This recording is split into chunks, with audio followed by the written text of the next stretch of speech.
My name is Eve.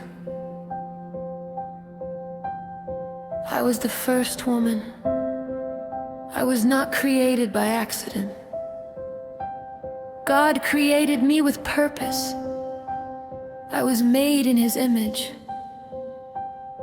I was created to live, to love, to help, to build, and to walk with God. I came from Adam, but my life came from God.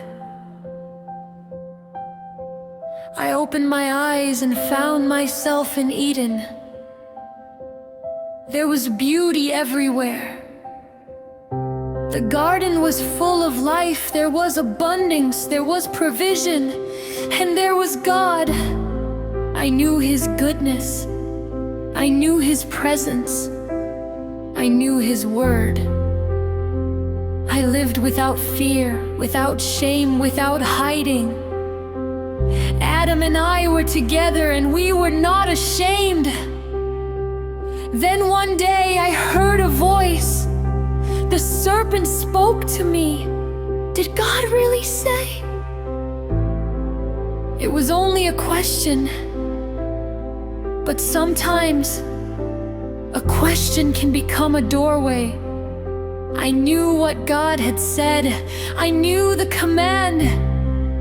But the serpent made me look again.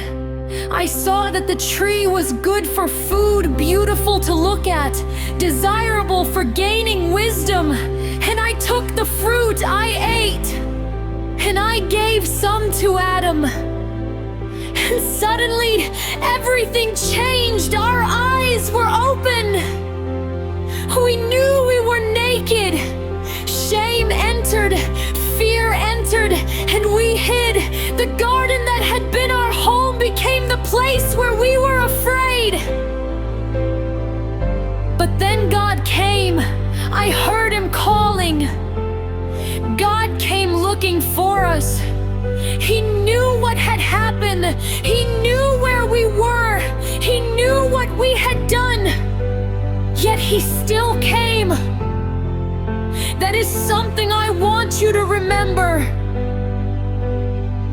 When you fail, God knows. When you hide, God knows.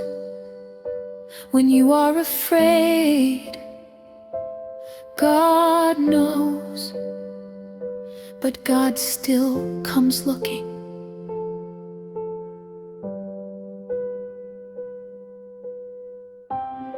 My choice had consequences. The garden was no longer the same. Pain entered the human story. Death entered. The world we knew was broken. But even there, God did not leave us without hope. God spoke of a seed. A promise was given. The serpent would not win forever. Redemption was already coming. I could not see it then, but God could. Generations would pass, and one day, Jesus would come, the promised seed, the one who would overcome sin, the one who would bring life, the one who would make a way back to God. My story is often remembered for the fruit I ate. But my story is bigger than my mistake. Because God continued His story even after my failure. And now my testimony speaks to you. I know what it is like to hear a voice that sounds convincing. I know what it is like to question what God has said. I know what it is like to choose what looks good instead of trusting what God has spoken. And perhaps you know that voice too. The voice that says, did God really say?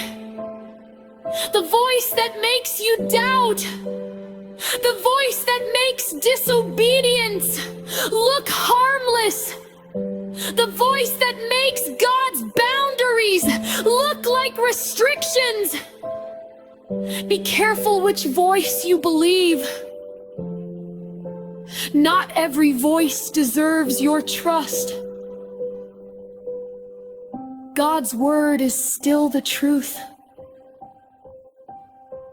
His voice is still trustworthy. And if you have fallen, do not hide from him.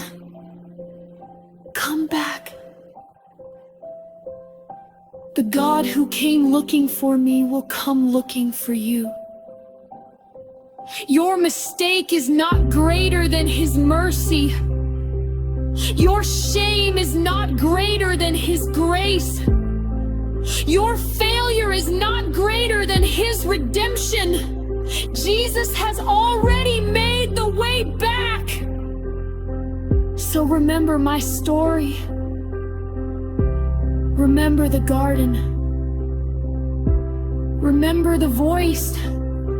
Remember the choice. But most of all, remember God's promise. Because my testimony is not simply, I made the wrong choice. My testimony is, God did not abandon me. He continued his story.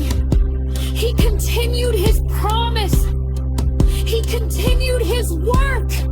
And he is still working today. So when another voice speaks, stop. Listen. Test the voice. Return to the word.